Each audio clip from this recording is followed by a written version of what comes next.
Então eu vou começar devagarinho aqui falando para ti sobre os tipos de calores e eu queria deixar muito claro para vocês o porquê que nós estamos fazendo isso agora, ok? Isso é interessante, se o aluno souber por que as coisas são assim, a gente primeiro aceita, né, entende porque isso foi feito para que se crie uma linguagem, a partir dela se obtenha certos resultados. E segundo, a gente entende que são técnicas também. E por serem técnicas, nós precisamos nos apropriar da técnica para poder, enfim, realizar aí ou obter os resultados provenientes dessa técnica. Porque senão o aluno só pensa assim, é só decoreba, é só decorar que é assim, só decorar que é assim. Não, a gente está criando uma linguagem para fazer algo muito simples, que diz respeito a essa pergunta. Quantas calorias vocês estão ingerindo agora? Quantas horas de zumba, cangu, crossfit, né, tu vai precisar fazer para queimar estas, enfim, 4 traquinas aí que tu tá mandando ver agora?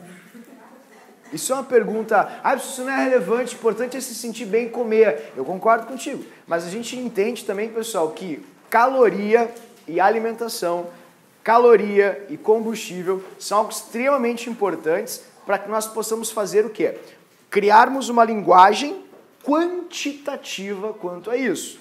E como é que se cria uma linguagem quantitativa? Como é que eu sei, por exemplo, quantas calorias eu devo ingerir em média num dia para, enfim, não ter nenhum problema proveniente de excesso de calorias, né? Que é uma coisa que o Enem cobra muito. A gente faz isso criando padrões. Então, tudo que eu vou fazer aqui é literalmente feito com esse intuito. Como eu posso pegar um pão e saber quantas horas de esteira eu consigo aguentar com a energia de um pão, literalmente? Quanto tempo eu consigo ficar vivo e ativo comendo X calorias por dia? Por exemplo, eu, indivíduo com, sei lá, 60, 70 quilos, quantas calorias eu preciso para aguentar um dia? Você sabia que tem uma média para isso, né? Em virtude da altura, obviamente, do peso. E a média é em torno de 2.500 quilocalorias diárias para que tu consiga ter um funcionamento pleno do teu organismo. Como é que alguém consegue chegar nesse cálculo? Como é que alguém consegue fazer isso? Do mesmo jeito que se faz isso, ó. Qual é a distância que eu tenho aqui? Pois é, como é que tu sabe que isso é aproximadamente 1 metro? Porque alguém inventou uma coisa chamada metro, um físico. Disse assim, galera, assim, a partir de hoje isso aqui é 1 metro. Beleza, fechou. Se criou uma pequena régua, digamos assim, de platina, que foi substituída no Sistema Internacional, que é um escritório que tem no sul da França, agora por som. Já se calcula, já se transpôs para equações matemáticas e por reverberação do som. Já se faz assim o cálculo do metro. Mas até pouco tempo atrás era uma barrinha de platina. Que nem eu falei para vocês, o quilo. O que é 1 quilo? O quilo é um cilindro 39 por 39 milímetros, que é 1 quilo. Esse não foi equacionado ainda. Ainda é 1 quilo. Se tu vai lá no sul da França, tem lá uma campânula, uma redoma de vidro a vácuo, obviamente, onde tem um pedacinho de ferro, de platina e irídio, que se chama de quilo. As pessoas inventaram assim, a partir de hoje isso é 1 quilo. Tudo que pesa mais, mais que 1 quilo. Tudo que pesa menos, menos que 1 quilo. Pronto. Então a gente cria padrões e referências e ao partir destas referências é que nós criamos as quantificações. Portanto, tem que ficar muito claro na cabecinha de todo mundo que o que eu vou mostrar para vocês aqui são as criações das referências.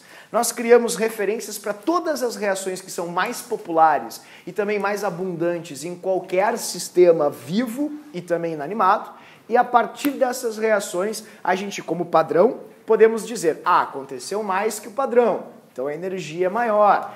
Ocorreu menos que o padrão, então a energia é menor. Então eu preciso me fazer entender, queridos, eu preciso saber se eu consegui ser claro. Eu consegui ser claro quanto ao que eu disse, que o que a gente vai fazer agora a gente vai entender como os químicos criaram os padrões para as reações mais populares que existem. A gente vai estudar agora como se faz o padrão, sim ou não? É como se a gente estivesse estudando como é que se fez para determinar o metro, como se fez para determinar o quilo, como se fez para determinar, enfim, o mol, né? Que é um padrão. Tudo bem? Me fiz entender? Então vamos lá. Para a gente poder estabelecer um padrão, a primeira coisa que a gente precisa é estado padrão. Em que condições todas essas reações padronizadas serão medidas? Isso é muito importante. Então, o estado padrão, queridos, ele é um compêndio de características, eu vou colocar aqui do ladinho, Estado padrão. padrão. Dessa forma, ok?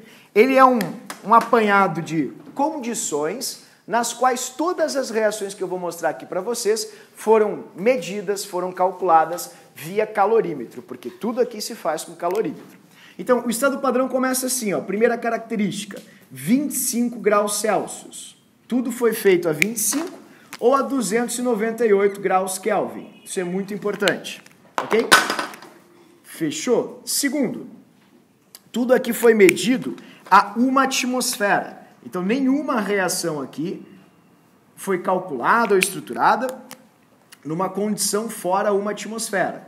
Ou 760 milímetros de Hg, tanto faz, né? Ou centímetros de mercúrio. Outra coisa que é muito importante, quantidade de substância afeta muito na quantidade de energia envolvida. Repito, se tu botar pouca gasolina no carro, tu anda pouco. Se tu botar muito, tu anda muito. Então, todo mundo precisa ter uma referência com quantidade de substância. Logo, todas as entalpias aqui serão entalpias molares. Eu vou chamar aqui, ó, de ΔH molar, ok? Ou seja, é sempre energia por mol. Não pode ser para qualquer quantidade. É padrão? É. Tem que ser por mol. Ué, porque senão tu vai me dizer assim, ó, olha só, a gasolina aqui deu 5.840 kJ. Pá, que massa, né? Muita energia, coisa boa.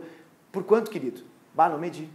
O que me adianta, então? Pode ser por uma gota, pode ser para 20 litros. Como é que eu vou saber? Como é que eu vou quantificar? Dessa forma, eu ainda vou precisar da experimentação para poder deduzir coisas básicas como quanto de energia 2 traquinas vão me dar? Né? Eu posso fazer isso usando o teu fichário da Jolie, com 2 regrinhas de 3. Muito simples. Graças ao quê? Ao padrão. Né? Então, tem que ser sempre por mol. Sempre do ladinho do quilojoule ou quilocal tem que ter para 1 mol. Se não for, não é padrão. Esse é o estado padrão. Ok? Bom, continuando. Além da entalpia molar, conversamos agora sobre isso, não foi? Foi perguntado o que é o enxofre rômbico. Quando tu fala de um elemento químico, a gente pode ter vários alótropos diferentes desse elemento. Grafite, diamante, rômbico, monoclínico para enxofre, ozônio, oxigênio.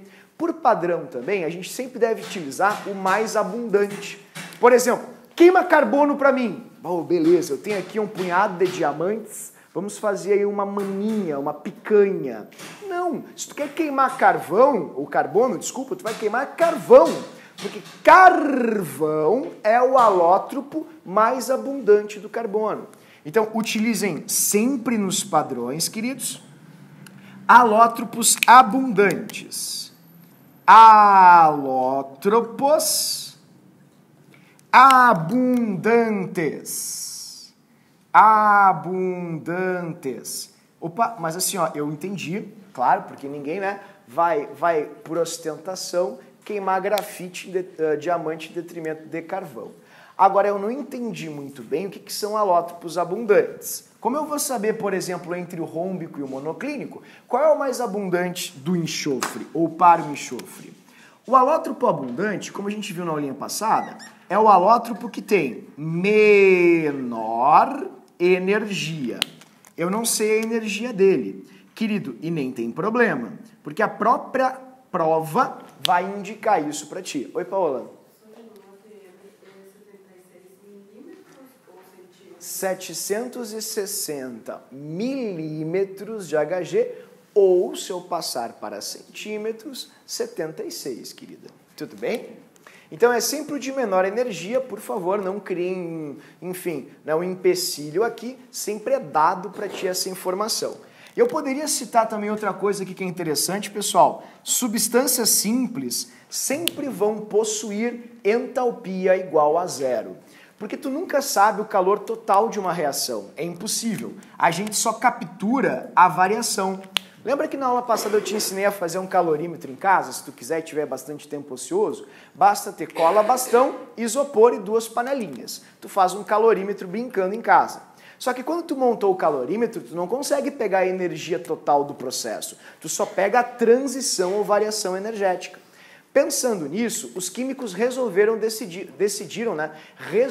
estipular que o calor de uma substância simples sempre vai ser igual a 0. Porque daí, utilizando a substância simples para fazer uma substância composta, eu vou pegar toda a variação envolvida na formação deste composto e vou dizer, olha, esse calorzinho é da substância composta. Portanto, vou explorar mais essa minha afirmação, esse meu discurso, a seguir. Entretanto, já seria legal que vocês colocassem aqui embaixo o seguinte: entalpia de substância simples, ó, H para substâncias simples, queridos, só para recordar, né? Substância simples é a substância formada por um elemento apenas, ok? Tipo H2, O2, N2, Cl2, tudo bem? H, que é entalpia para substâncias simples, é igual a zero. É igual a zero, sempre. Isso é um... Ah, mas não é zero. O oxigênio tem energia. Eu concordo contigo, mas qual é? Ah, não sei, nem eu. Esse é o problema. Então eu considero zero e apenas meço a variação de energia onde o reagente oxigênio, por exemplo, está envolvido. Oi, Amanda. Não. A massa molar do carbono, grafite e diamante é a mesma. É 12 gramas. O que difere entre um e outro é a estrutura ou arranjo atômico. Então, como o diamante tem um arranjo atômico e o grafite tem outro, eles vão ter energias diferentes. Não, o hidrogênio, a gente está falando de alótropos. Alótropos são substâncias diferentes de um mesmo elemento. Por exemplo, o carbono, ele pode fazer tanto grafite quanto diamante. É o mesmo átomo, carbono e carbono. A diferença é que um tem um arranjo de triângulo e o outro tem um arranjo de pirâmide, tetraedro, né?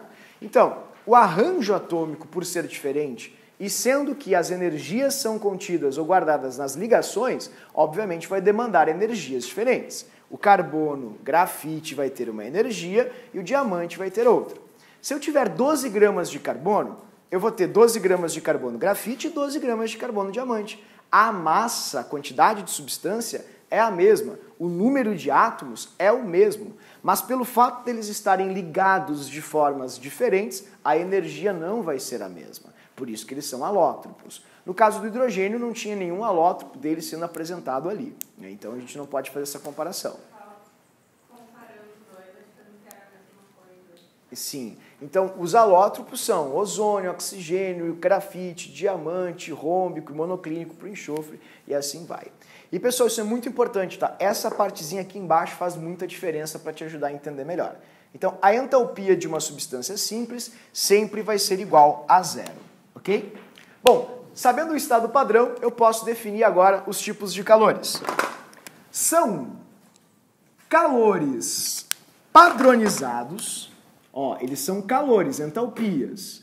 Calores. Eu vou colocar aqui entre parênteses, ok? ΔH. Ó, são os ΔH. Entalpia, variação de energia. Muito importante essa palavra, faz toda a diferença na compreensão.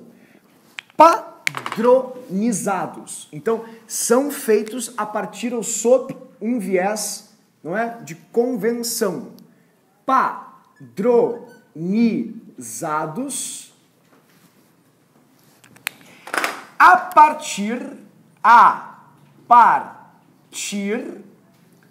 de um estado padrão.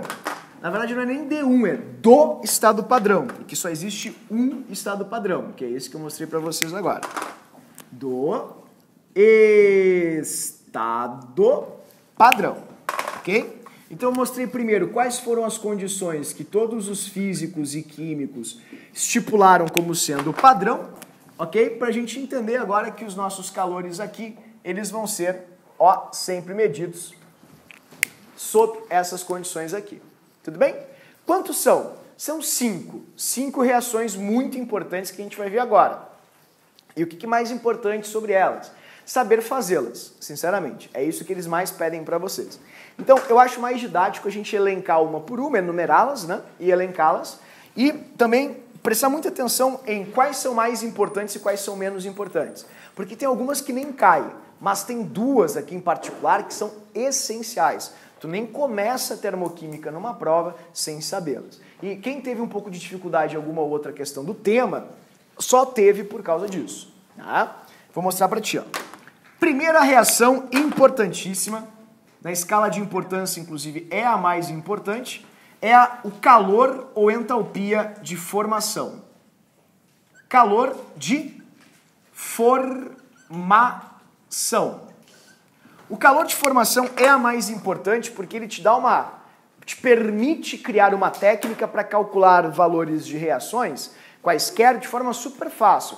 Repito no teu próprio fichário do Naruto. É uma barbada. Basta a gente entender como os químicos inventaram esse padrão de formação. Porque muita gente vai discutir comigo. Ah, mas eu posso formar água assim, posso formar água desse jeito, desse outro jeito também. E tu tá certo? Entretanto, tu estás esquecendo que a gente está estudando uma técnica feita por um padrão. Então, todas as perguntas que tu me fizer, a resposta vai ser a mesma. Querido, porque os químicos decidiram assim? Pois foi a partir dessa linguagem que a gente criou uma estrutura universal para poder falar de quantas calorias tu vai ingerir ao comer 2 traquinas e meia, que está atrás do rótulo, que só chegou naquele valor graças a isso. Então, repito, por que tem que ser assim? Porque foi convencionado assim. Tudo bem? Então, calor de formação. Pode ser, é a primeira informação importante, pode ser endotérmico ou exotérmico. Tá? Isso é importante. Existem algumas formações que são endotérmicas, que baixam a temperatura do calorímetro, e existem algumas reações que são exotérmicas, que aumentam a temperatura do calorímetro. Opa, como eu vou saber? De novo, clássica perguntinha. Repito, pode chegar no dia da prova da URGS, por exemplo, e chamar o fiscal. Com licença, posso pôr meu calorímetro aqui? Sim ou não? Não. Então nós não temos como saber. Logo, a própria questão vai informar isso para vocês. Se vai ser endo ou se vai ser exo, ok? Bom, segundo passo que é muito importante. Ela sempre acontece mediante esse shape aqui, essa estrutura, esse esqueleto de reação. Por convenção, os reagentes precisam ser simples. Reagentes simples, sempre, formando obrigatoriamente 1 mol de produto composto. 1 mol, assim, de composto. 1 mol de um composto. Não entendi. Vocês vão achar muito fácil. É muito mais fácil do que parece, queridos.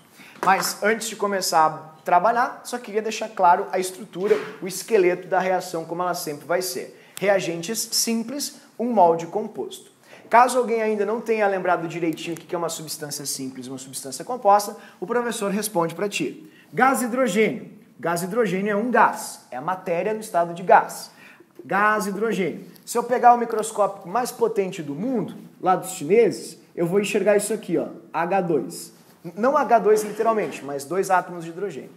Isso é uma substância simples, porque só existe aqui dentro desse gás um elemento, simplesmente hidrogênio. Agora, se eu pegar o mesmo balão, enchido a plenos pulmões, com gás carbônico. Gás carbônico, queridos, vou pegar o mesmo microscópio do chinês. Ô, seu chinês, presta o microscópio. Ele vai te prestar. E aí o que tu vai enxergar? Isso aqui. Pergunta, tem um elemento só aqui, queridos? Então é uma substância composta. Isso é um composto. Ok? Certo? Vamos lá então. Como é que eu faço isso? É muito fácil mesmo. Ah, mas é fácil para ti aí que estudou isso aí. Não, é fácil mesmo, queridos, acredite.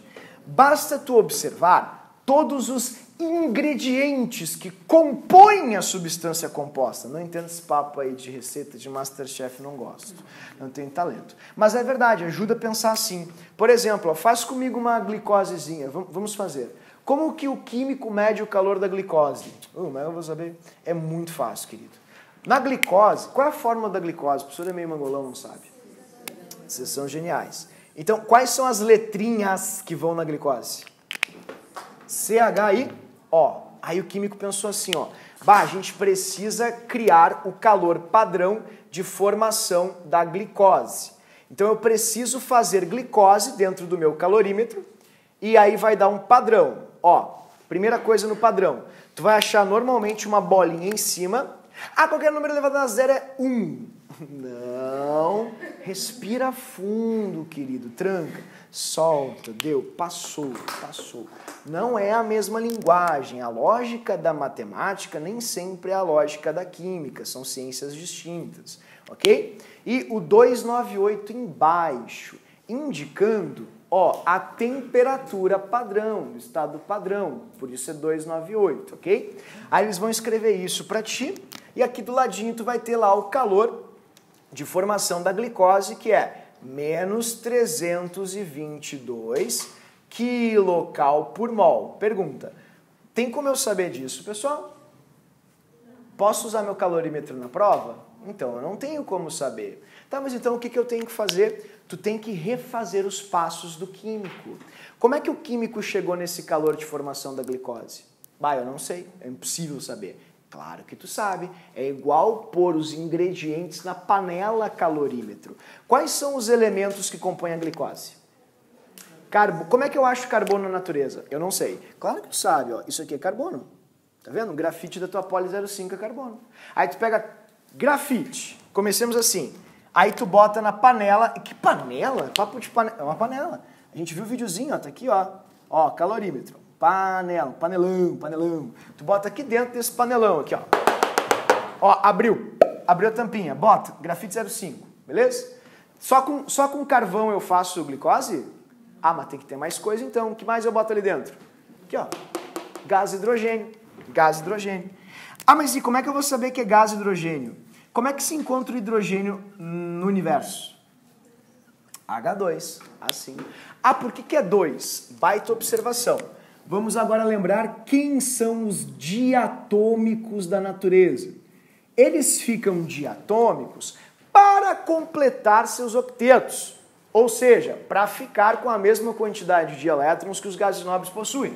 Então, os diatômicos são, sempre que eu falar em hidrogênio, é H2. Sempre que precisar usar nitrogênio, é N2. Sempre que precisar usar oxigênio, flúor, cloro, bromo ou iodo, é tudo diatômico, tudo 2, ok?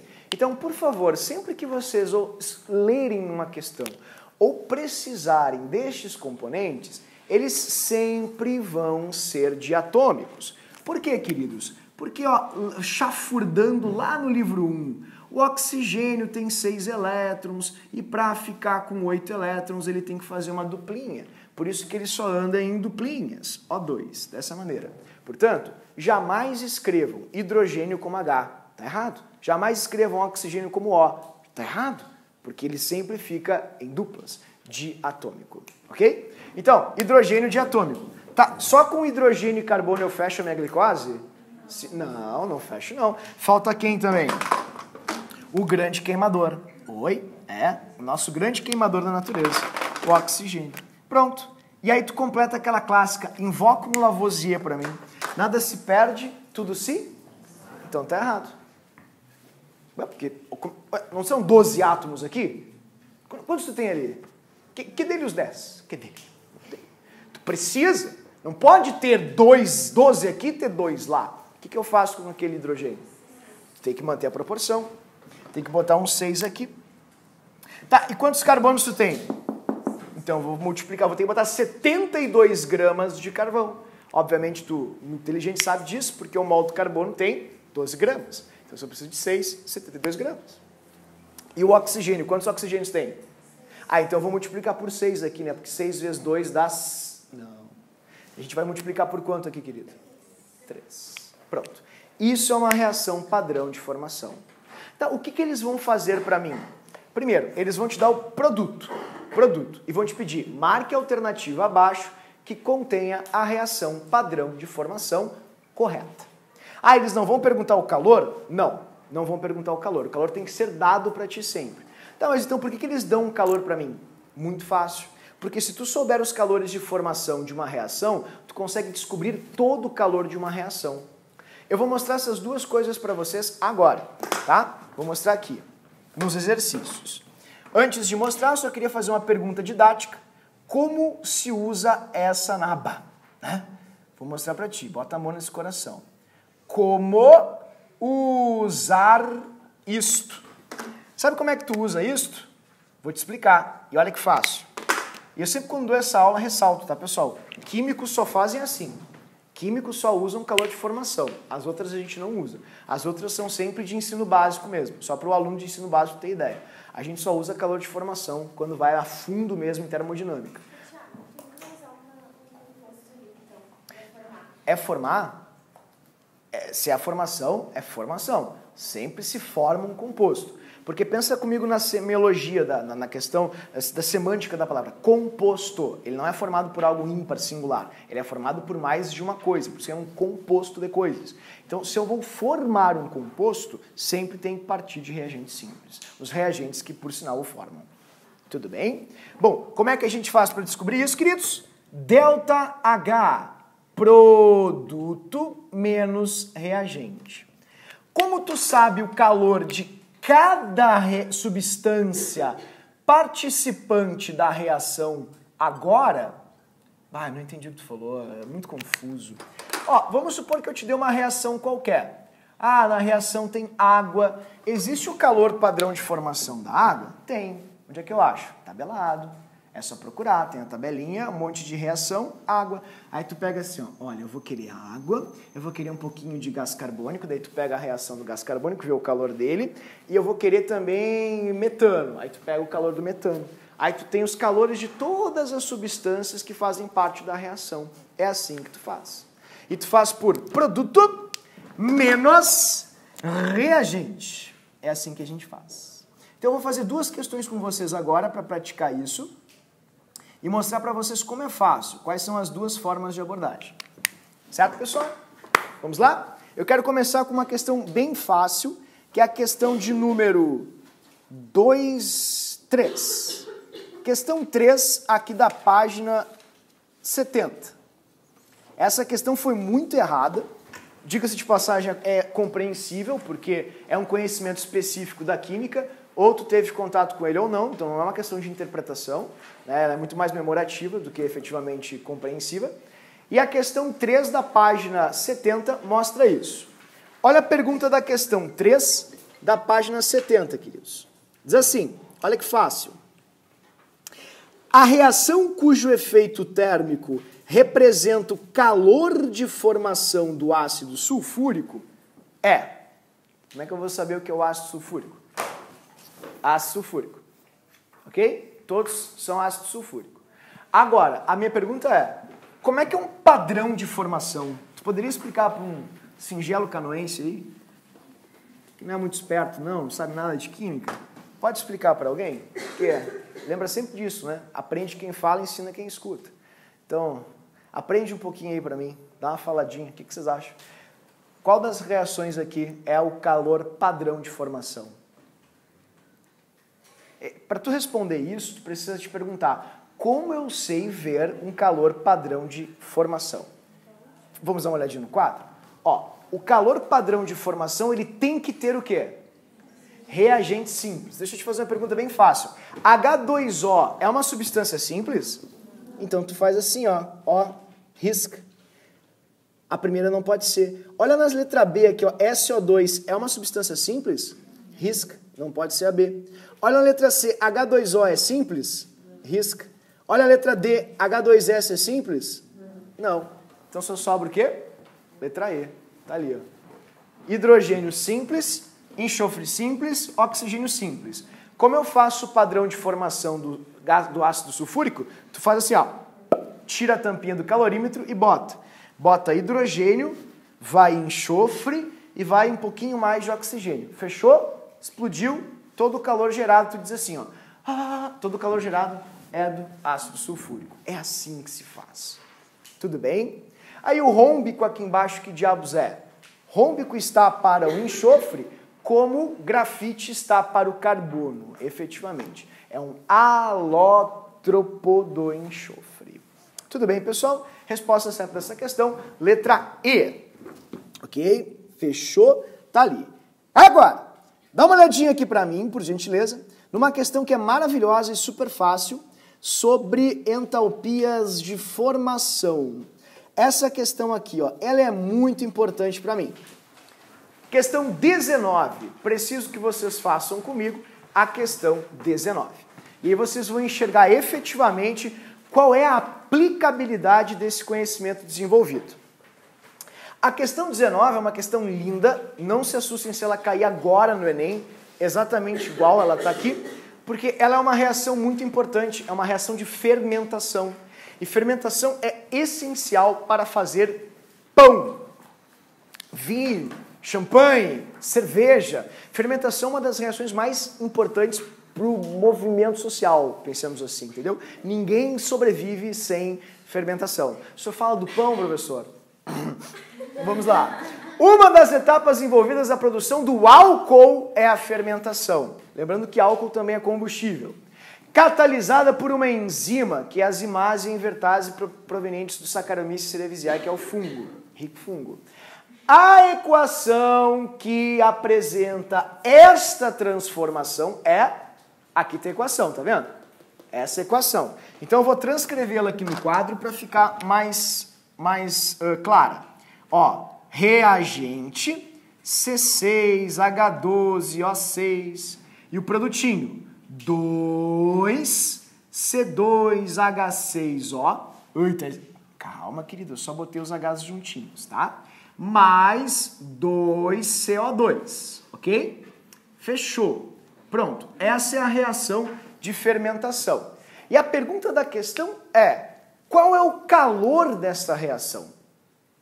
Como é que vamos saber? Ó, ele quer saber qual é o ΔH dessa reação. ΔH. Tem como saber o ΔH? Claro que não, tem que ser dado. Não. Tem como saber o ΔH dessa reação? Vou te mostrar como tem. Deixa eu te fazer uma pergunta. Ó, conhecendo-se os calores de formação da glicose. Glicose, tá vendo? Olha, tá te dando. Menos 302. Calor de formação do álcool do gás carbônico. Gás carbônico, 94, tá vendo? Calor de formação do etanol, 66, tá vendo? Tu conseguiu enxergar isso? Tu viu que ele disse quanto vale em energia cada um desses componentes aqui, sim ou não? E deixa eu te fazer uma pergunta. Se tu sabe qual é a energia de cada um dos componentes, tem como descobrir a diferença de energia entre eles, sim ou não? Ah, mas deve ser muito difícil, né? A gente tem que fazer uma báscara, triângulo, retângulo, né? Tem que, a logaritmo de 2 eu vou ter que fazer certo. Como é que a gente faz a diferença, queridos? Final menos inicial. Quem são os finais nas reações químicas? São os reagentes? Não, esse é o início. Final é o produto. Tá aqui, ó. Como usar isto? Produto menos reagente. Então vamos começar com o produto. Qual é o calor dos produtos? Olha, o produto é o álcool e o gás carbônico. Ele disse que o álcool vale menos 66. Então eu vou multiplicar por 2. Já não entendi. Ah, não, já não entendi. Eu estava acreditando, estava confiando, estava me entregando, né? E agora tu me veio com 2 ali para acabar com as minhas expectativas. Por que diabos tu colocaste 2 ali na frente? Alguém teria uma explicação sensata para isso, pessoal? Porque são 2 mols, querido. E o calor é sempre dado por mol, tá vendo?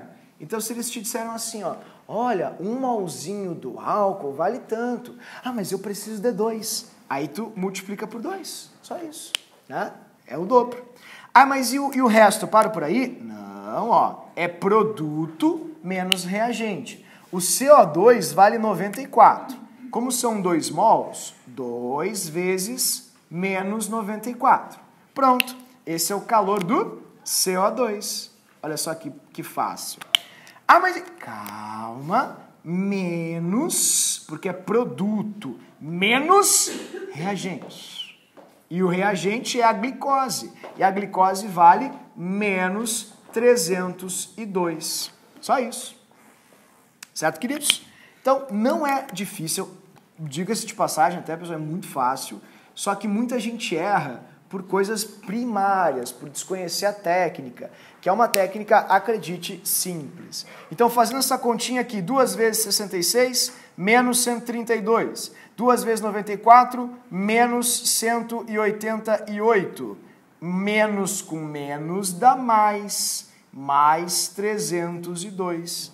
Isso vai dar menos 132 menos 138, menos 320, mais 302, resposta menos 18 quilocalorias por mol de glicose fermentada. Tudo bem, pessoal? Eu fiz alguma coisa muito complexa, muito difícil. Vocês entenderam o que eu fiz aqui, sim ou não? Por favor, perguntem. Não posso te deixar chegar na prova sem saber fazer isso, porque, observem bem, é uma conta de subtração. É uma diferença e todos os dados vão ser fornecidos para ti. Basta nós apenas sabermos manuseá-los, termos esse saber da prática de entalpia de formação. Tudo bem? Fez sentido? Pode xingar o educador, fiquem à vontade. Se alguém não entendeu, por gentileza, se manifeste. Eu preciso saber de ti. Vocês entenderam isso, queridos? Ok. Certo? Então é muito fácil. E depois, quando acabar isso, eu vou passar para vocês um roteirinho, que é um quadrinho. Ó. Como eu vou saber calcular calores, que é super útil. Porque a gente vai aprender na aula de hoje várias formas diferentes de cálculo de calores. Entende? Então, tu não vai ter só a entalpia de formação para usar, tu vai ter ligação, lei de Hess. Então, tu vai sair bem plural daqui hoje. Entretanto, os alunos têm muita dificuldade de saber qual eu escolho. Então, tu vai escolher o que a questão te propiciar, digamos assim. Depende do dado fornecido, da informação gerada na própria questão. Ok? Então, quando eles instarem para ti, ó, formação tem que usar produto menos reagente, que é essa técnica que a gente utiliza ou emprega quando tem calor de formação. Certinhos? Então tá, vamos para a segunda mais importante, que é a combustão. Não se faz nada sem uma bela combustão. A combustão, pessoal, nas provas é algo muito importante, porque é a reação que gera a energia extraída dos combustíveis, né? Então vou mostrar aqui para que vocês vejam, queridos. Isso é uma combustão descrita de uma forma muito bonita, bem bacana, com bolinhas, desenhos, adoro desenhos. O aluno consegue enxergar, elucida bem, né, o que a gente quer fazer. Essa é a reação de combustão. Eu faço agora contigo um bolão. O senhor gosta de uma jogatina? Eu faço agora contigo um bolão. Aposto com vocês que vai cair combustão no Enem, bem como na prova da URGS. Por que tu fala isso de forma tão contundente? Porque é impossível uma prova de química não trazer combustão. É impossível. Tá, então o que eu preciso saber? Coisas básicas sobre combustão. Tipo o quê? O que é, de onde vem, o que se alimenta, né? E como se reproduz. Vamos lá? Combustão. Ok? Primeiro, não tem nenhuma chama, nenhum foguinho que congela as coisas. Toda combustão, a entalpia ou calor de combustão sempre vai ser exotérmico. Saúde. Então, sempre vai ser exo. Sempre. A combustão, queridos, ó, sempre exo. Eles tentam pegar os alunos desavisados que ficam muito nervosos ao fazer uma questão, porque eu sei que é difícil, pessoal, mas tem que ser frio. Quando tu pega uma questão, tu tem que olhar a alternativa, tu não entendeu minimamente, tu tem que pular para outra. Ela é grande, tu não vai fazer ela primeiro. Se tu não fizer dessa... Ai, que eu não gosto. Mas então evolui, querido, porque não é uma avaliação, é uma seleção. E seleção é implacável, não quer dizer se tu sabe ou não, quer dizer se tu tá preparado ou não. E para isso tu tem que conhecer, repito, os atalhos didáticos. E esse é um grande atalho didático. Caiu uma reação de combustão, antes de pensar em fazer ela, tu vai para as alternativas. E vai ver qualquer alternativa que está endo. Ai, mas capaz que eles vão dar uma alternativa endo? Sim, dão. Tem questão até que a CAF, por sinal, tem duas, são 4 alternativas. Eu já vi 2 endo, que tu risca só com isso. Fácil. Então, toda combustão é exotérmica. Ou calor exotérmico, né? Ou seja, a liberação de calor, sempre. E aí vem a estrutura das reações de combustão. E eu vou tentar falar para vocês tudo o que a maioria dos alunos não sabe sobre combustão. Primeiro, a combustão, ela tem sempre o mesmo esqueleto. Tu sempre começa com alguém que é caro e raro, chamado combustível. ok? Depois sempre vem o grande queimador. Grande queimador. Ah, tu fala uns bagulho nada a ver. Ui, como assim? Grande queimador, olha só. Olha pro quadro então, querido. Vamos lá, dá sentido para isso. Quem é o único grande queimador da natureza? Tem que ser. E o nome dele, ó, o neologismo criado para isso, é comburente, que é quem destrói, quem acaba com combustível e nos gera todo o calor retido em suas ligações na forma de combustão. Então, isso é uma combustão. O que é uma combustão? Combustão é uma reação onde o combustível é literalmente destruído pelo comburente. Ah, como assim destruído? O que esse verbo tem a ver com a reação? Tudo. Porque assim, ó, observa ali, a gente tem oxigênio aqui na sala agora. Por que tu não está em brasa? Porque tu tem carbono no teu corpo. Por que tu não está queimando? Porque não? Não, só um pouquinho, aqui tá. Por que aí não tá? A Urx fez uma pergunta maravilhosa uma vez. Queimar uma folha de papel é um processo espontâneo ou não é espontâneo? Todo mundo marcou não. E a minha pergunta é, quando tu bota fogo numa folha de papel, ok? Pega um fósforo assim, risca, só na pontinha. Tu precisa ficar com o fósforo lá embaixo até acabar queima? Não. A queima continua o quê? Ah, ela continua como?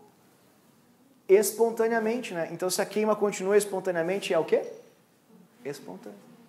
Todo mundo marcou não. Porque o pessoal, óbvio, tipo, não é como se fosse uma entidade que botasse fogo em mim do nada. Então, óbvio que não é espontâneo. Querido, tá completamente equivocado.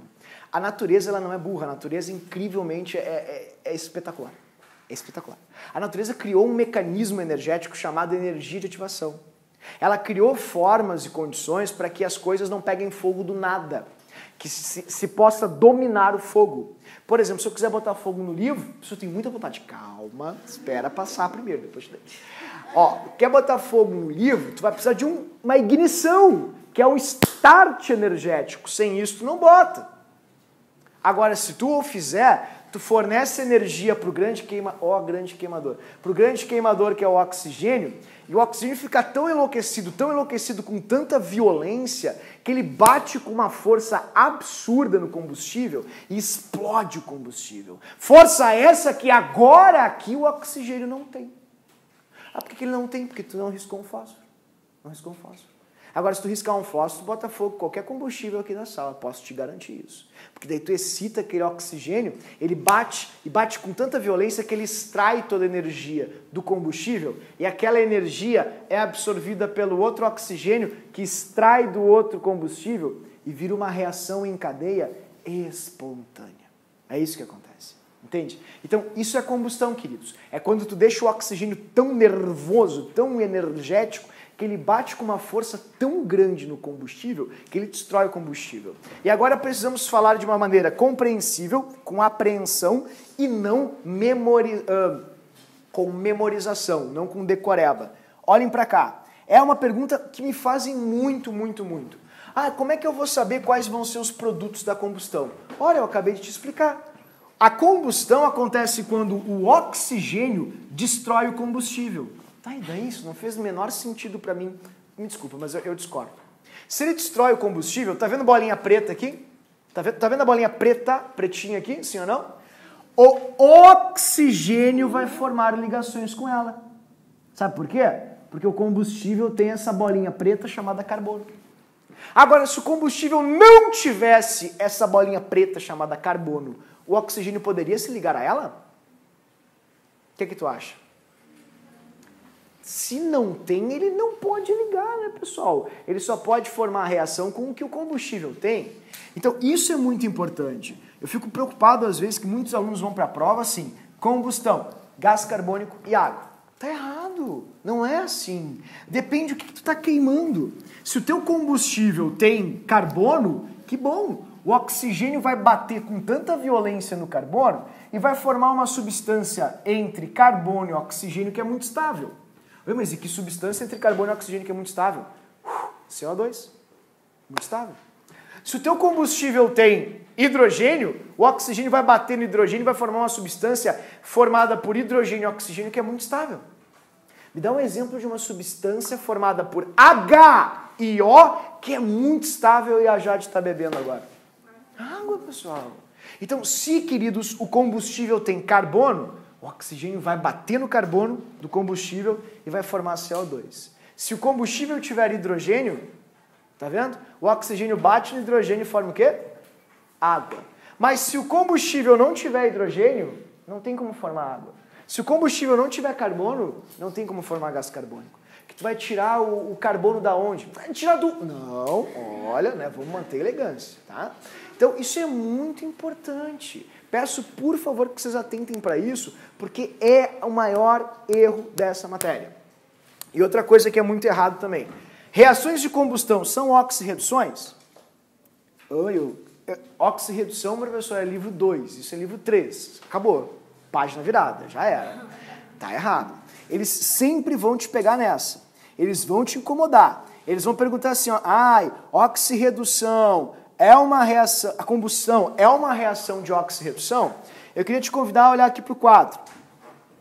Metano, vamos fazer uma combustão aqui, ó. Esse é o metano, esse aqui é o oxigênio, formou, ó, gás carbônico, 2 águas. Alegria da conquista, da vitória. Fechou? Olha para os NOx aqui, olha para os NOx, tá vendo? Carbono, menos 4. Porque o hidrogênio é mais 1, mais 4, menos 4. NOx de substância simples, 0. Carbono, menos 2, menos 4, mais 4. Viu só? Viu só? E aqui, ó, o hidrogênio, oxigênio menos 2 agora, tá vendo? Menos 2, mais 2, mais 1. Pessoal, a palavra oxidação, ela não veio, né, do acaso. Não veio aí num sonho, epifania. Ela veio de oxigênio, que é o grande queimador. Eu estou te falando isso há um tempão. O oxigênio é o nosso oxidante natural. E se ele é um agente oxidante, ele sempre sofre o quê? Redução. Ele arrebenta o combustível porque ele captura os elétrons do combustível. É por isso que ele arrebenta o combustível. Então, toda reação de combustão é uma oxirredução, na qual o oxigênio é o oxidante e o combustível, obviamente, é o redutor, ou seja, a substância que sofre a oxidação. Sofre o efeito poderoso do oxigênio nesse processo, ok? Então, isso é muito importante, pessoal, e vai nos remeter, graças a essa informação, a 2 tipos de combustões. As completinhas, combustão completa, que é completa, onde o oxigênio oxida ao máximo o combustível. Isso é tri importante. Máximo de oxidação. Uma informação sobre a combustão completa. Uma forma de ver uma combustão completa. A chama é sempre azul, e azul é a cor mais quente. Mas é verdade, pessoal, eles vão perguntar para vocês qual é a chama mais quente. É a azul. A azul é sempre mais quente porque ela extrai o máximo do combustível. O oxigênio sempre vai oxidá-lo ao máximo. Chama é azul e azul é mais quente. Ah, mas lá em casa a vela é amarelinha, então a amarelinha não é quente? Não. Amarelo não é tão quente assim, tá? A azul é mais quente. Tudo bem? Vírgula, e é mais quente. Por quê? Porque libera mais calor. Por quê? Porque oxida ao máximo o combustível. Tá? Então eu vou usar a reação mais popular que tem hoje em dia, que é a do metano. Vai ser uma reação completa quando o metano se oxidar ao máximo, virando, obviamente, gás carbônico e água, dessa forma. Então, isso é uma reação de combustão. Tudo bem? Ó, o oxigênio vai se ligar ao carbono. Eu vou até dar uma pintada aqui para ti, tá? Para ficar mais didático. Vamos pintar. Ó, metano é o CH4. Dessa forma, ok? E aqui está o oxigênio. O2. Combustão é quando o oxigênio se liga aos átomos do combustível. desse jeito. Como eu estou fazendo aqui para ti, querido. Tá vendo? Então, o combustível tem carbono? Tem. É uma completinha? É azul, que é a cor mais quente? É. Então vai formar CO2. Assim, ok? Tem hidrogênio? Tem. Ah, então vai dar hidrogênio com oxigênio, água. Assim. Tá aqui. Eles vão pedir para vocês fazerem os balanceamentos. É o que tem de mais importante nas questões hoje em dia, ok? Eles adoram perguntar, e quantos oxigênios tu vai precisar por mol de combustível?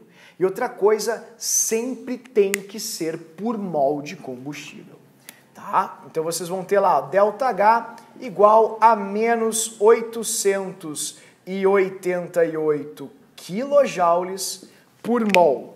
E o mol, obviamente, é do combustível, substância cara pela qual eu pago muito, diga-se de passagem. Tudo bem? Eis a combustão do metano, então, reação super popular, não se assustem se ela não for a questão desse ano da prova. E de novo, pessoal, por favor, não esqueçam que é uma oxirredução. Carbono sai de menos 4 para mais 4, oxida.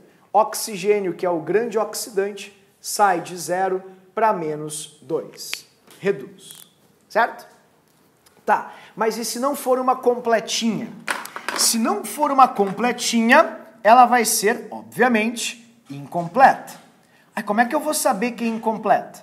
Na prova, como tu não pode usar nenhum experimento, tu não tem. A não ser que a própria questão te diga. Aí como é que a questão vai me informar isso? É bem fácil. Eles vão dizer assim, ó, fiz um foguinho aqui e a chama foi amarela. Amarela é azul? Não, então é incompleta, porque só fica azul quando a queima é completa. Explicando fisicamente por que fica azul. Porque o gás carbônico, nos saltos eletrônicos, não há produção de luz. Então a gente, ou a energia não é perceptível por nós. Então a gente coloca uma substância de enxofre que ao ser queimada forma azul. Repetindo, gás carbônico quando é excitado não produz luz. Entende? Nós não captamos a energia luminosa que os elétrons produzem. Então, para dar cheiro e cor de chama no gás, porque ele não teria cor de chama e nem cheiro, a gente coloca mercaptanas, que são compostos de enxofre, para dar esse odor, essa identificação orgânica, digamos assim, e também cor de chama. Entretanto, se a combustão for incompleta, forma monóxido. E monóxido aquecido produz cor amarela. Então, tu consegue ver quando se faz monóxido, né? E aí fica a minha sugestão. Vamos supor que tu vai fazer, por exemplo, um jantar romântico para o teu relacionamento. Adoro esse exemplo. E aí tu olhou lá o taste demais, né? Te encheu de coragem e eu vou conseguir, eu vou fazer esse prato. E aí tu vai lá e te arrisca na cozinha. E aí tu fecha toda a casa e enche de velas. Pega aquelas velas que tu tem para faltas de luz em casa, de reserva, aquela vela de batismo que tu tem também, tu usa, muitas velas, e a casa toda fechada.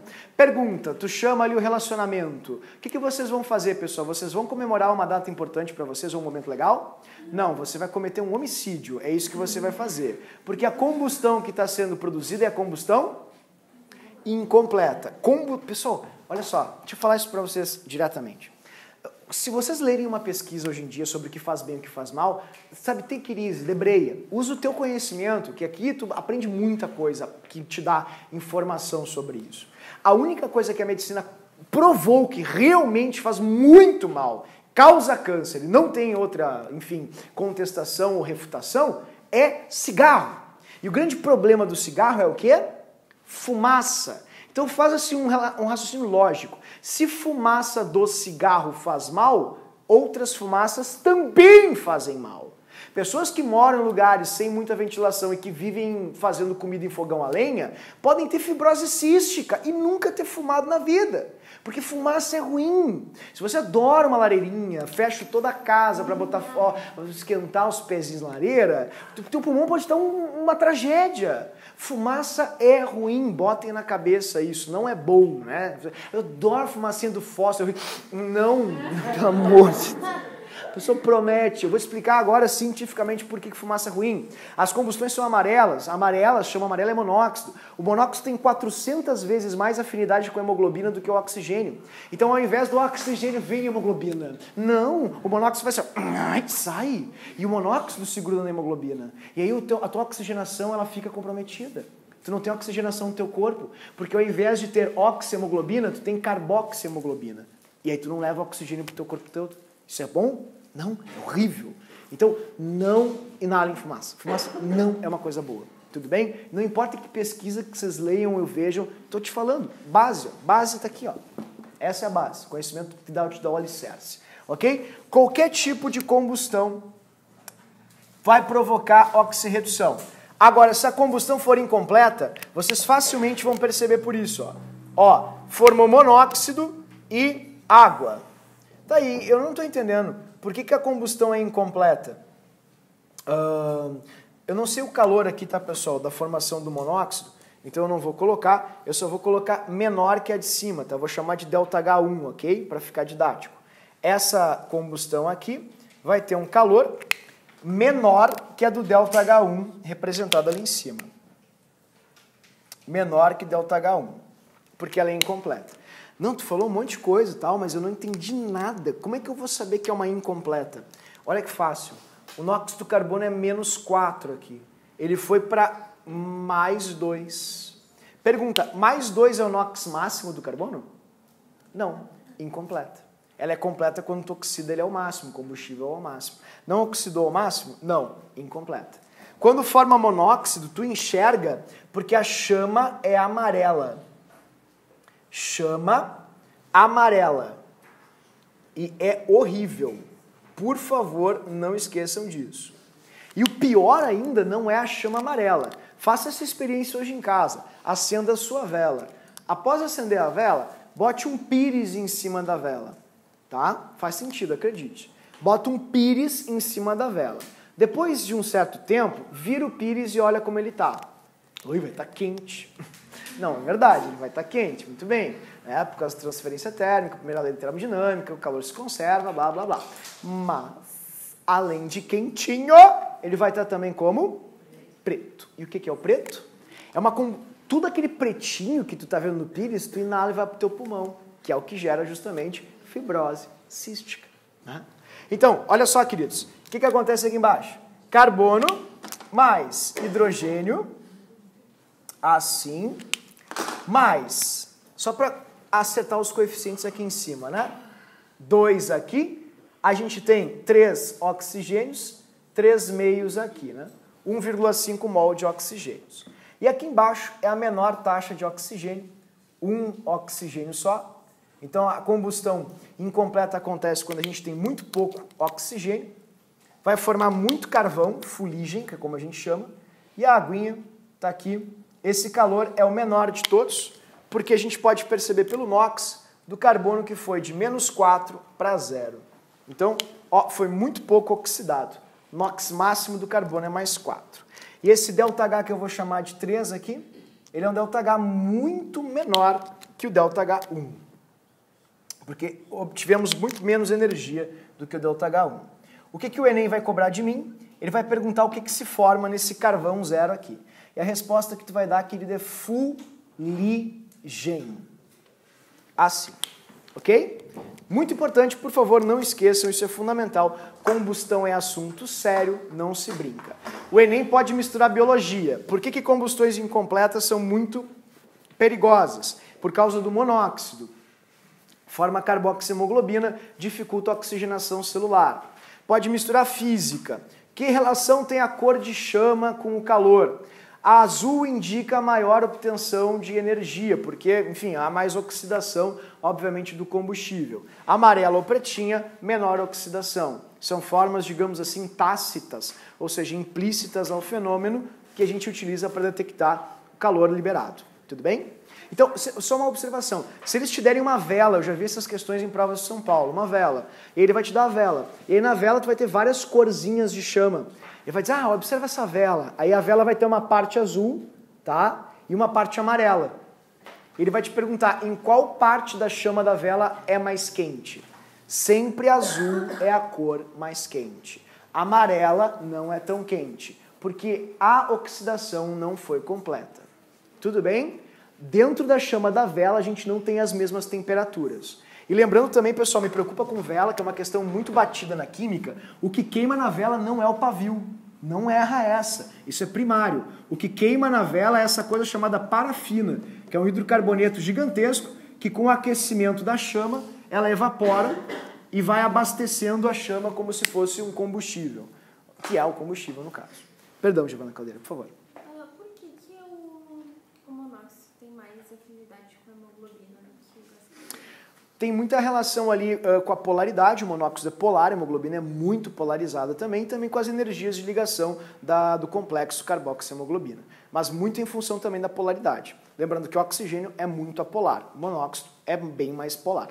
Ele é uma molécula polar, diga-se de passagem. Tudo bem? Mas também não é só isso, tem muita relação de afinidade com a questão da energia de ligação e tem outra. Existem vários alvéolos no teu pulmão. Tipo, o pulmão ele é todo capilarizado, tem vários vasinhos, e na ponta tem alvéolos, que são balõezinhos. A grosso modo seria isso, um tecido conjuntivo por fora. Nesses alvéolos existem pequenos tubinhos chamados capilares. E a capilarização, ela permite a passagem de gases. Que é como o sangue banha o teu pulmão e bate no tecido conjuntivo e enche de sangue o tecido conjuntivo. E aí a hemoglobina passa por esses polos, por esses canaizinhos. Os gases, eles difundem nesses canais. Quando o gás tem menor massa, com a mesma energia, ele é mais rápido.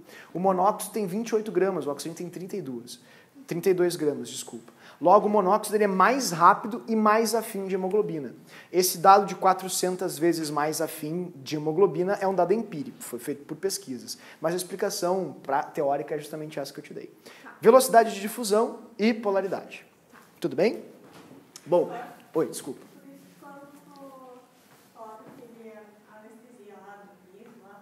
O gás do riso. Equilibrar com o oxigênio, porque coloca os dois, né? O monóxido. Isso é para não desregular a pressão intracorpórea, porque dependendo da mistura gasosa, tu pode ter uma descompensação e gerar processos como o processo de embolia pulmonar. Né? Daí já é uma outra relação. Ali tem mais a ver com a afinidade do monóxido com a hemoglobina e a não oxigenação efetivamente. Tudo bem? Então, pessoal, isso é bastante importante. Não esqueçam, o professor falou muito, eu sei, mas é que alguma dessas coisas vai aparecer, eu tenho absoluta certeza, na provinha de vocês. E dicas, quando tem um incêndio, pessoal, né, vamos supor que vocês tenham sobrevivido a uma situação drástica de um incêndio. O que tu tem que fazer? Não respirar. Primeira coisa, porque tu vai ficar tonto, porque não oxigena o teu corpo por causa do monóxido. E segundo, tem que tentar ventilar. Ah, mas é que se eu abrir vai explodir tudo. Bah, eu sei, mas tem que tentar ventilar. E outra coisa assim, tenta andar abaixado, porque o gás carbônico, o monóxido ele é menos denso que o ar, entendeu? E todo gás que é menos denso sobe, então na parte de baixo vai tecnicamente ter mais oxigênio do que, obviamente, monóxido, certo? Então são dicas de sobrevivência, certo? O canoense tem que, né, enfim, mostrar para as pessoas como a gente sobrevive. Tudo bem, queridos? Paola, oi.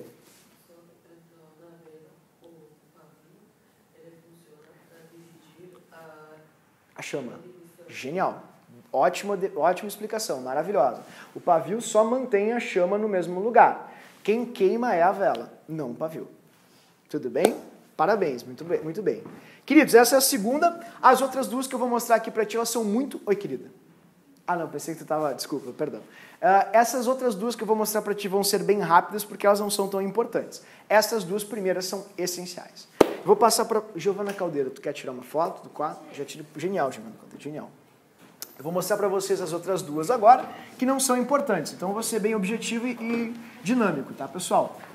Eu vou mostrar o calor de neutralização. Não é importante. Não cai praticamente, é muito raro nas provas. E o calor de dissolução também, que nunca aparece. São raríssimas as questões que trazem estes dois. Então vou ser objetivo também para mostrá-los para vocês. Terceiro calor, neutralização. Terceiro tipo de calor ou entalpia, calor de neutralização. D, neutralização. O calor de neutralização, precisamos saber apenas que se trata de um calor exotérmico. É uma energia sempre liberada, nunca absorvida. Então eu vou colocar aqui, sempre exo. É o máximo que a prova pode cobrar de ti. Exotérmico. Sempre. E, obviamente, o calor de neutralização, tchau, Mandinha, vem da basa. O que é basa? Ó, é base mais ácido vai dar sal mais água. Certo, pessoal? Uma explicação um pouco mais científica aqui do porquê que ácido assim, tá? Ácido. Vai dar sal mais água. Tá aqui o salzinho, que é a união dos dois, como a gente trabalhou a exaustão. E aqui tá a água, que é o H e o OH. Por que é exotérmico? A água é uma substância muito pouco energética. Por isso ela é tão estável. E por ser tão estável, acaba sempre na formação de água havendo liberação de calor. Isso é algo interessante. Tá? Ó, o calor ele vai ser padrão, porque ele é medido sempre por formação de 1 mol de água. Então, 58 kJ por mol. É o calor medido na reação de 1 mol de H+ do ácido com 1 mol de OH- da base. Em uma explicação muito didática, 1 mol de água formado. Sempre, porque é um padrão. E sempre há liberação de calor nessa reação. Tudo bem? Uma pequena observação. Quando o ácido e a base forem fortes, o calor liberado vai ser esse, que é um calor alto. Se a base e o ácido forem fracos, as dissociações e ionizações não vão ser completas. Então não vai se chegar a tanta água formada, logo o calor não vai ser tão alto. Então, de forma prática agora, se eu espremer um limão no meu detergente IP de coco, limão ácido, detergente básico, eu não vou explodir a minha pia. Agora, se eu pegar ácido sulfúrico e jogar na minha soda cáustica, eu vou fazer isso uma vez só, pode ter certeza. Então, não esqueçam, ácido sulfúrico e soda cáustica muito fortes, muito calor liberado. Limão e detergente fracos, pouco calor liberado. Tudo bem? Reneutralização é bem simples, basicamente é isso, a gente não precisa se preocupar. Assim como esse outro calor que eu vou mostrar para vocês aqui, que é o calor, quarto calor, chamado de calor de dissolução. Dissolução. O calor de dissolução só cai com a seguinte premissa. Pode ser endo ou exo? É a única coisa que eles perguntam. Pode ser endo ou exo? Essas são as observações feitas nas questões.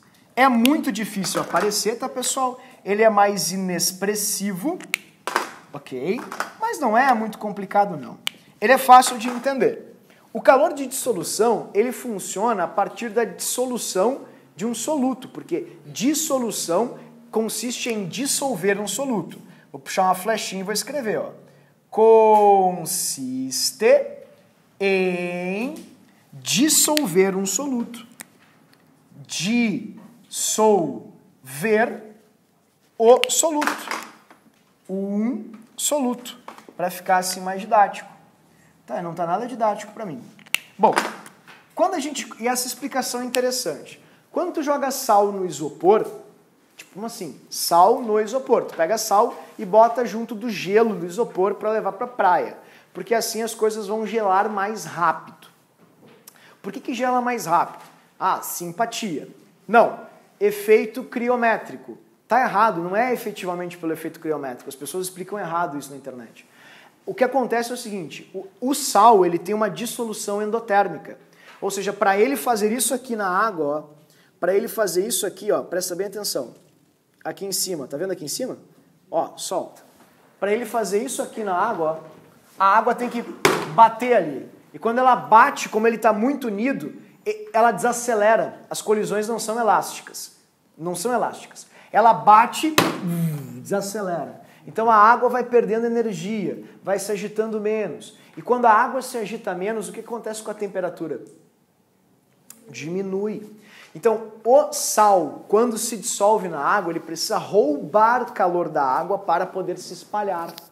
Então, quando tu joga um monte de sal no isopor e tu bota uma Coca Zero quentinha, o sal olha aquilo, meu Deus, é a fonte perfeita de calor. Então ele rouba aquele calor com uma violência absurda para a água, pega o calor primeiro da Coca Zero, quentinha, a água tira o sal e literalmente dissolve o sal. Oi?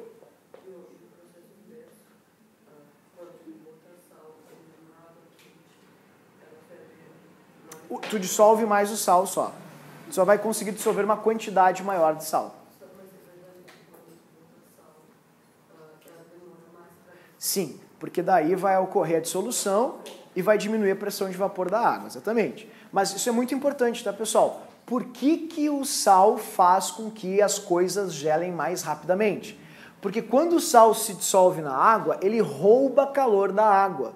Então, se tu começar a botar muito sal na água, vocês vão ver que a temperatura da água vai caindo. E não faz sentido. Como é que a temperatura da água vai caindo? Claro, porque o sal está roubando o calor dela para se dissolver. É uma dissolução endotérmica, como a gente chama. Tá? E isso muitos alunos erram, tá, pessoal? Eu não quero que vocês errem isso. Ó. É bem fácil. Eles vão te dar um copinho, assim, e um copinho depois, assim. Essa é a melhor forma de explicar isso, tá? Ó, aí tu tem água. Água, água. Água a 20 e aí depois água a 5. Como é possível? Eu vou colocar um outro sal para ti que é um clássico, que se chama compressa fria. Esse sal aqui é o sal amargo. Ele é um sal branco, igual ao sal de cozinha, mas não é sal de cozinha. Tu joga ele na água e a temperatura da solução diminui. Todo mundo erra isso, é impressionante. Então presta bem atenção. Quando eu joguei o sal amargo, a temperatura era 20. Depois de colocá-la, ela foi para 5.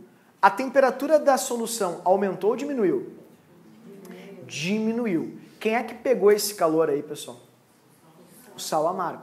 Então, se o sal amargo absorveu o calor, isso é endo ou exo? Endo. Porque ele absorveu o calor da água. Ele roubou o calor da água para poder se dissolver. As pessoas acham, não, mas a água resfriou. A água não tem nada a ver. A gente não dissolve água, a gente dissolve soluto. A água é o solvente. Então não caiam nessa pegadinha. É sempre sobre ou acerca do soluto e não do solvente. Ok? Bem como vocês podem fazer essa experiência. E olha só, eu vou ter que mostrar isso. Pô, se tu pegar o caderno do ano passado, por exemplo, tu vai ver que esse foi exatamente o exemplo que o professor deu. Eu já entendi, despertador, já entendi. Tá? Olha só isso aqui, ó. Eu falo isso com bastante propriedade, tá, pessoal? Olha aqui, ó. Tá ali, ó. Ano passado. É o exemplo que eu sempre dou, tá? Em 2017, a URGS fez essa questão aqui, ó. A reação química da cal viva com água é um processo de absorção de calor. Como é que eu vou saber? Pois é. Vai ser exatamente o exemplo que eu vou dar agora para ti, e eu sempre dou porque é o mais popular e importante. Quando tu joga cal viva na água, cal viva é cal, assim, hidróxido de cálcio. Quando ele se dissolve na água e acaba formando hidróxido de cálcio, presta bem atenção. Esse processo, ó, 20 graus Celsius, vai fazer com que a água eleve a sua temperatura, a solução em si eleve a temperatura, e no final, olhem bem, por favor, no final a gente vai ter 50 graus Celsius. Estou exagerando, obviamente, mas dependendo da quantidade de cal que tu coloque, pode chegar a isso sim. Não só o cal, tá? Outro que também faz isso, tu tem que saber para o Enem gosta, é a soda cáustica. Se tu fizer, se tu botar soda cáustica na água hoje em casa, ela vai esquentar a água. A água fica quente. E aí o Enem vai te perguntar, ou a URGS como tu está enxergando ali. Isso é uma dissolução endo ou exotérmica? Não entendi. Ó, quando eu joguei o CaO, a água estava a 20. Quando entrou em contato com o CaO, a solução foi a 50. Se a água esquentou, foi porque alguém deu calor para ela, sim ou não? Quem é que deu calor para ela? CaO. Então existem alguns compostos cujo retículo é muito instável. Aí tu joga na água, o retículo se quebra. E eles saem batendo nas molequinhas de água. E quando bate nas moléculas de água, elas se agitam o quê? Mais. E se elas se agitam mais, aumenta a temperatura ou diminui a temperatura? Aumenta. Então essa questão é muito batida. Eu peço, por favor, para que vocês cuidem. Dissoluções podem ser endo ou exo. E o padrão de dissolução apenas é dissolver um soluto. Mas 1 mol de soluto. Até faltou aqui essa pequena observação, porque é sempre um padrão, então tem que ser por mol do soluto, ok? Se resfria a água, é endo, se esquenta, é exo. Essa questão é mega batida, tu pode estar em novembro, olhando exatamente para o que está aqui no quadro. Certo, queridos? Essas duas, então, são menos expressivas, o professor não vai se ater tanto a elas. Eu vou fechar as entalpias agora com a última, que é o calor de ligação. Oi, Vicky. Jamais. Vão dizer, mas assim, ó, eu vou ser bem franco contigo, tá? É um processo de seleção. Tem questões nas quais tu vai te deparar com coisas confusas, tu vai me perguntar, como eu ia saber disso? Resposta é, não é uma avaliação, é uma seleção. Eles não são obrigados a cobrar exatamente o que está lá. Tipo essa. Então, essa afirmativa está errada. Ele não absorve calor, ele libera.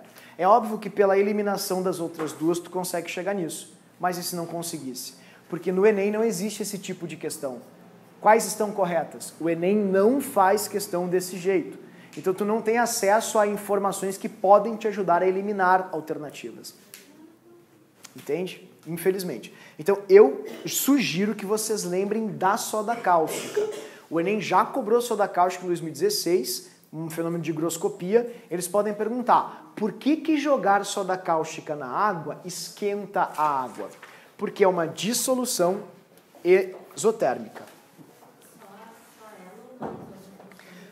Ela e o cal são os únicos importantes, tá? Ela e o cal. Outra coisa, já teve um exemplo de um jogo de futebol que o pessoal pintou com cal vivo ao invés de cal virgem, ao invés de cal hidratada. O cal viva libera muita energia, tá vendo? Então o que aconteceu? O pessoal deu carrinhos, se atirou no chão e saiu com as pernas todas vermelhas. Tudo queimado. Por quê? Porque ele gera uma dissolução exotérmica. Então o cal pega no suor, começa a literalmente a se dissolver no suor e começa a queimar a tua pele. Tá? Pode ser também, o Enem adora essas coisas bobinhas, essas trivialidades. E uma outra que eu posso citar também, deixa eu pensar, soda cáustica já falei, não, é só isso. Seriam só essas duas que são bem importantes e comuns. Tem tá? uma relação, Thiago, assim, se for uma base, vai ser exo, difere.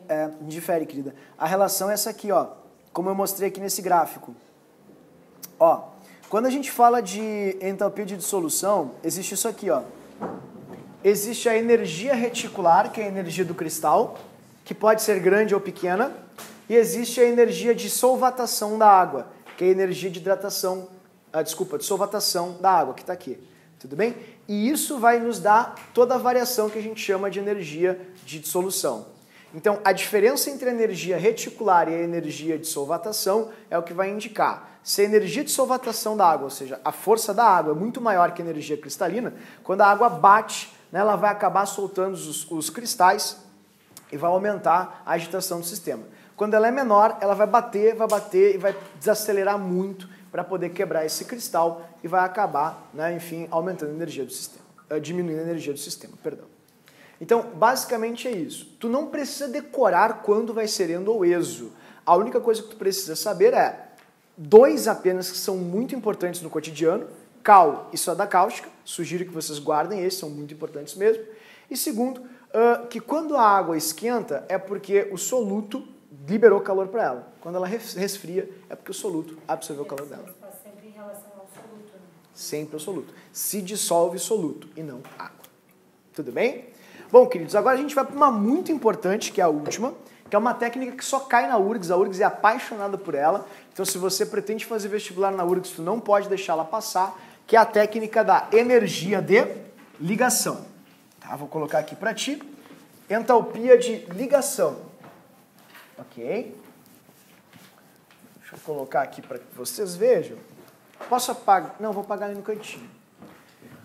A entalpia de ligação, ela é uma técnica feita, elaborada a partir de dados específicos, que são os dados das ligações dos átomos, entre os átomos. Então nós não podemos escolher essa técnica, ela tem que nos ser dada. Ela precisa ser informada para nós, para que a gente possa resolver uma questão a partir dela, ok? Então eu vou mostrar isso para vocês agora. Quinto e último calor, para a gente encerrar a aulinha de hoje. Quinta entalpia ou quinto calor, que são sinônimos, né, pessoal? Calor de ligação. Presta muita atenção, porque essa aqui é a mais errada. Todo mundo consegue chegar tranquilamente no valor em módulo, mas não acerta o sinal. Então eu vou te pedir assim, um favor absurdo. Presta atenção, não respira praticamente. É muito fácil, muitos concorrentes de vocês errarão. Eu não quero que vocês errem isso em hipótese alguma. O calor de ligação é a energia contida nas ligações. É a energia contida em 1 mol de ligações. Lembrando que é um padrão, né? De ligações. Já não entendi. É bem fácil, pessoal. Essa é uma outra técnica. A gente não faz ela a partir das formações de substâncias. A gente consegue descobrir ela a partir das quebras das ligações. Como vocês podem ver aqui nesse gráfico. Ó, a gente sempre faz a medição dessa técnica a partir do valor de cada ligação entre cada par de átomos na reação. Como é que os químicos chegaram nesse conhecimento, nesse dado, né? Nessa informação em específico? Deixa eu só ver que horas são agora. Beleza. Como é que os químicos chegaram nesse dado em específico? É muito fácil. A gente conseguiu, com o avanço tecnológico, descobrir como se quebra, na verdade, substâncias simples, substâncias mais, digamos assim, menos complexas, obviamente, menores, e a gente consegue, a partir da energia demandada na quebra de uma substância simples, saber o valor daquela ligação. Ah, que difícil isso que tu falou. Não é tão difícil. Olha só. Vamos supor que tu tenha um sistema com hidrogênio. Tu tem gás e hidrogênio num sistema. Aí tu fornece muito calor para o hidrogênio. Muito calor para o hidrogênio. Tanto calor para o hidrogênio que o hidrogênio, num momento, acaba virando gás hidrogênio. Hoje em dia, a gente já tem tecnologia suficiente para medir isso aqui, essa quebra. A quebra da ligação entre o H e o H, esse rompimento. Então, os químicos, via experimento, obviamente, mediram todas as ligações importantes que existem na química. Tipo, H com H, como vocês estão vendo aqui em cima, O com O, N com N. A gente mede a energia necessária para separar esses átomos. Porque quando a gente tem uma molécula, nós temos graus vibracionais de agitação, rotacionais, tem um monte de energia cinética envolvida ali. A molécula, ela anda assim, ó, ela anda sempre se mexendo. Quando tu aumenta muito a energia, os átomos começam a vibrar muito e os graus vibracionais, eles são tão grandes que eles rompem a união entre as moléculas devido à energia absorvida, que é muito grande. E hoje em dia nós conseguimos capturar esse calor. Então, o calor de quebra de uma ligação é sempre absorvido, tá? Isso é muito importante. Deixa eu mostrar aqui para ti, ó. Ó, H e H, aqui está a ligação. Experimentalmente, hoje em dia, não é com calorímetro, a gente consegue saber exatamente quanto de energia é necessário para quebrar essa ligação. 1 mol de hidrogênios.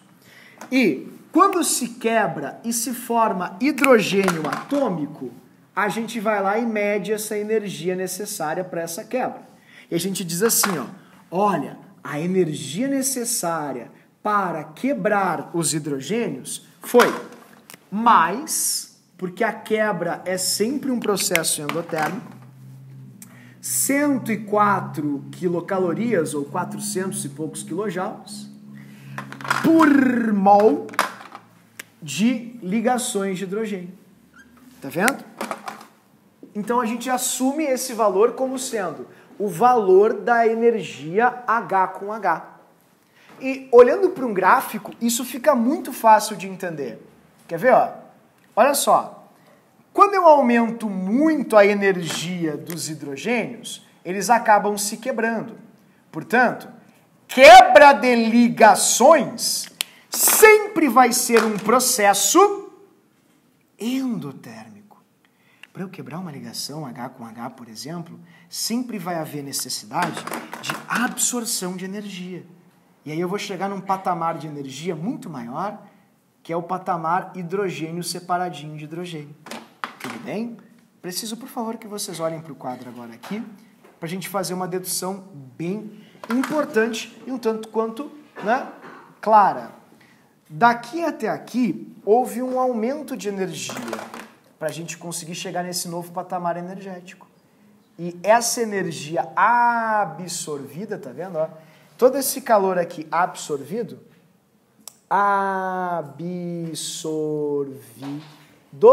indica a diferença de energia que tem entre hidrogênio molecular e hidrogênio atômico. Eu estou subindo a escadinha, tá?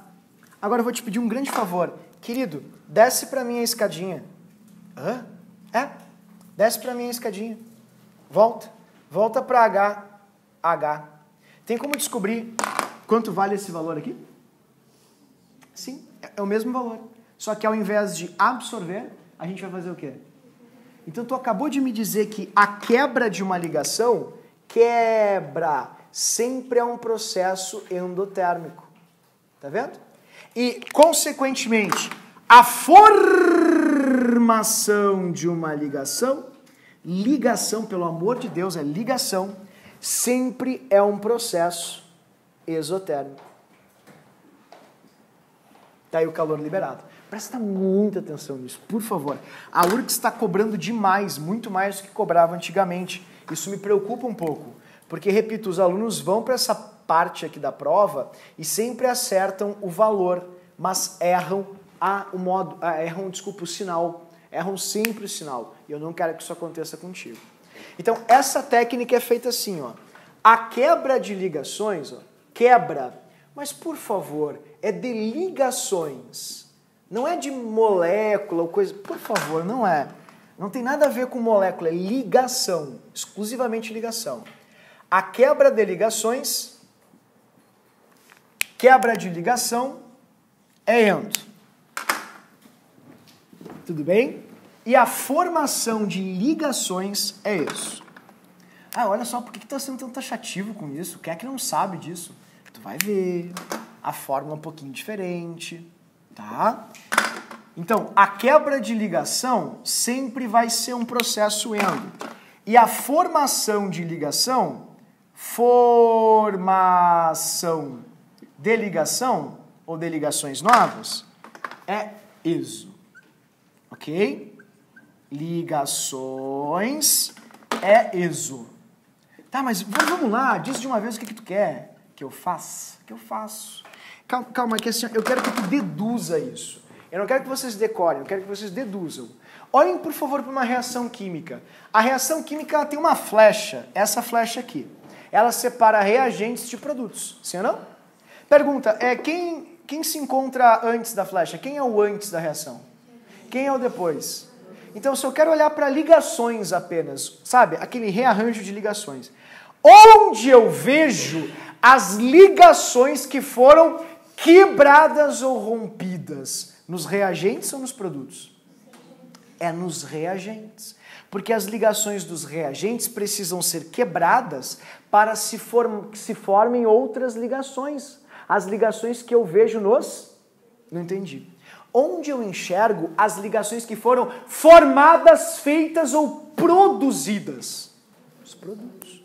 Então eu quero ver as ligações novas, as que foram formadas, vejo nos produtos. Quero ver as ligações antigas que foram quebradas, olho para os reagentes.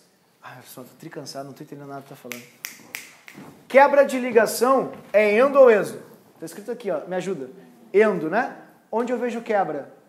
Reagente. Então, reagente é endo. E endo é sinal de mais ou de menos? Mais. Reagente é mais. Formação de ligação é endo ou exo? Onde eu vejo formação? Produto é endo ou exo, então? Exo. E exo é sinal de mais ou de menos? Tu entendeu o que tu acabou de me dizer? Tu acabou de me dizer que reagente é mais, produto é menos. Ou seja, o que tu tem que fazer aqui, querido, é um pouco diferente.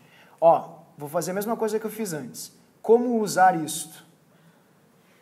Como se usa isto? Se usa isto. E eu não sei nem quando é que eu vou ter que fazer isso. É bem fácil. A própria questão vai te dizer, olha, querido, usa a entalpia de ligação porque eu estou te dando aqui, tá?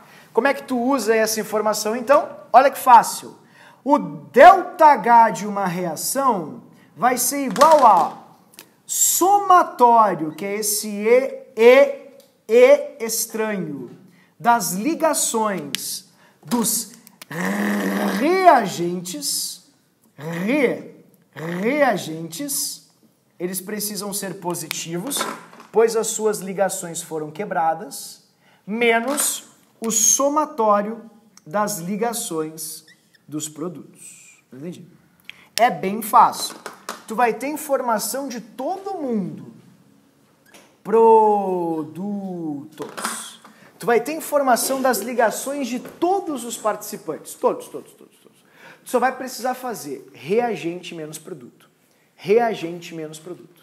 Aqui embaixo no livro eu fiz uma demonstração disso para vocês verem, mas eu vou querer ir para os exercícios para a gente encerrar a linha de hoje e fazer contigo. Aí a lei de Hess, obviamente, eu deixo para o início da aula que vem, que é super curta. Eu vou fazer contigo uma questão que é muito interessante da URGS, para vocês enxergarem como funciona a entalpia de ligação. Só vou encontrá-la aqui.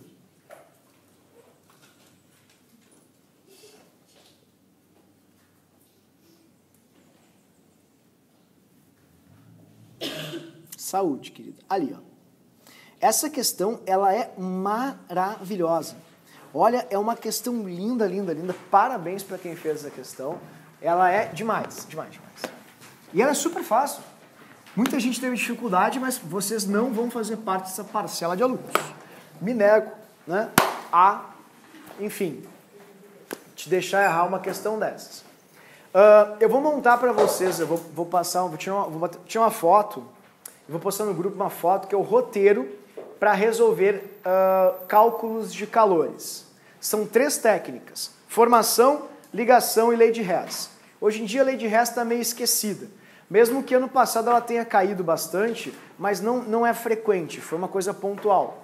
As mais populares hoje em dia são formação e ligação, tá? Então, basicamente assim, quando eles te derem energias de formação, tu tens que fazer por energia de formação, que é produto menos reagente.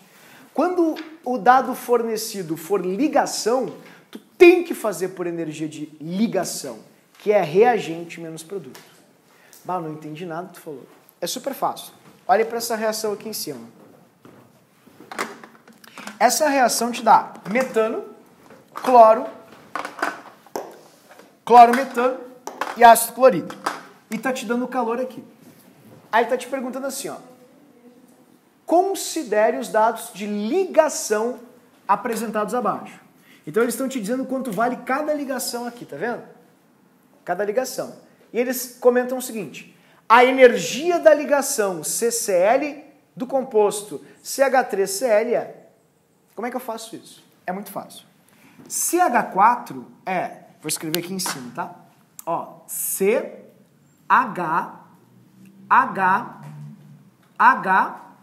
e H. CH4. Ok? Não entendi. Se você tiver dúvidas quanto a como montar ou unir os átomos, basta colar daqui. A própria tabelinha está te dizendo, querido, como o C e o H se ligam. Eles se ligam assim. Tá vendo? Eles estão te dizendo que cada uma destas ligações vale 105. 105, 105. Cada mol dessas ligações vale 105. Então tu pode escrever 105 em cima de cada uma delas. Tá vendo que fácil? Aí depois tem Cl2, assim, ó. Ah, como é que eu vou saber como o Cl se liga? Devagar, querido, devagar. Eu não sei também como o Cl se liga. Aí como é que eu vou fazer na prova? assim, ó. Tu vai olhar para cá. Cl simples Cl. 58. Aí tu vai botar aqui em cima, ó, 58. Estes são os teus reagentes. E a técnica basicamente é reagentes, tá vendo? Menos produtos. Estes são os teus reagentes. Reagentes. Agora vamos para os produtos. Tá aí, o que eu sei do produto? O produto é fácil, é CH3Cl. Ah, eu não sei unir C. Calma, então tu faz assim, ó. Coloca os 3 Hs, como eu estou fazendo aqui, tá vendo? E tu coloca o Cl. Pronto. Ah, mas e como é que eles se unem? Cola daqui, ó. Cola daqui, estou te dizendo. Cola daqui, ó. C com H é assim, simples. E C com Cl é simples também. Simples, simples, tá vendo? Pronto. C, Cl, 3 Hs. Tá, e o que tem mais ali? Calma, tu tá pulando uma etapa. Ó, C com H vale 105. Então bota 105, 105, 105. E C com Cl é a pergunta da questão. Eu não estou entendendo. Mas tá aqui, ó. A energia da ligação C com Cl será. Então, eu não sei. Eu vou botar o quê? X. Tudo bem? Continua comigo. Que tem um HCl ali. Vou apagar aqui, tá, pessoal? Tem um HCl ainda ali pra gente fazer. Tem um HCl ali, ok? Vamos colocar ali o HCl pra gente fechar isso. O H, como é que eu vou saber como o H e o Cl se ligam? Calma, querido. Tá escrito na tabelinha, ó. H com Cl. H com Cl vale 103, ó. 103. Pronto. Viu que bonitinho? E como é que eu vou descobrir o X? Vai ser igual a 0? Não. Não tem o calor da reação ali em cima? Não estou entendendo. Ué, acho que tu está entendendo sim. Quanto que dá de energia essa reação? Eu não sei ver. Sabe sim, está no final da reação. Ó. Qual o calor da reação? Menos 25. Tudo isso vai ser igual a menos 25. Pronto, essa é a continha que vocês vão fazer. Reagente menos produto. Por que tem que ser reagente menos produto? O professor te explicou. Porque a reação, a energia de ligação quebrada é a energia absorvida. E a energia da ligação formada demandou energia liberada. Portanto, é só fazer reagente menos produto. Então, eu queria perguntar para vocês uma coisa bem básica. Como é que vocês fariam essa conta assim? Primeira coisa que tu vai fazer aqui. Eu vou pegar 105, 210, 3... Não. Tu não tem que fazer isso aqui menos aquilo lá? Sim ou não? Tá, então é aí que a maioria dos bons alunos acaba errando. Perde um tempo desgraçado. Impressionante. Olha só, quantos 105 tu tem aqui? Quantos 105 tu tem aqui? Pronto. Tu vai, 105 menos 105, 0. 105 menos 105, 0. 105 menos 105, 0. Se vocês fizerem isso, a tua conta vai diminuir, absurdamente. Tudo bem? Tá, e agora o que sobrou? 105 desta ligação, queridos, mais 58 desta ligação ali, que eu não consegui cortar, não é? Menos X, que é o que eu preciso descobrir, mais 103. Prontinho. Isso vai ser igual a menos 25. Essa vai ser a conta que eu vou fazer. Certo? Então, 105 mais 58 vai dar 163. Tudo bem? Menos X menos 103 igual a menos 25. Fiz alguma coisa muito complexa? Tudo bem? Esse X menos X está baixo astral, né? Vamos passar ele para o outro lado, pode ser? Então eu vou passar ele para lá, tá? E eu vou passar o 25 para cá. Vou passar o 25 para cá e vou passar esse X está me incomodando para cá. Então vai ficar, 163 menos 103 mais 25 igual a X. 163 menos 103 vai dar 60. mais 25 igual a x. Olha que bonitinho. X vai ser igual a 85. Deixa eu te perguntar. Quantas pessoas acham que acertaram isso aí? Foi uma tragédia, pessoal. Ninguém sabia fazer. E o pessoal, como é que eu vou fazer? Eu achei outro número. Sabe o que todo mundo errou? Errou o sinal. E é por isso que eu estou falando para vocês. Quando a técnica for energia de ligação, querido, quebra de uma ligação é sempre calor absorvido. Consequentemente, a formação sempre vai ser calor liberado. Logo, se houver energia de ligação, tem que fazer reagente menos produto. É como se tu estivesse falando espanhol e falando português. Tu fala, ou enfim, expressa a mesma coisa com linguagens diferentes. Isto não é igual à entalpia de formação. São linguagens diferentes para descobrir a mesma coisa.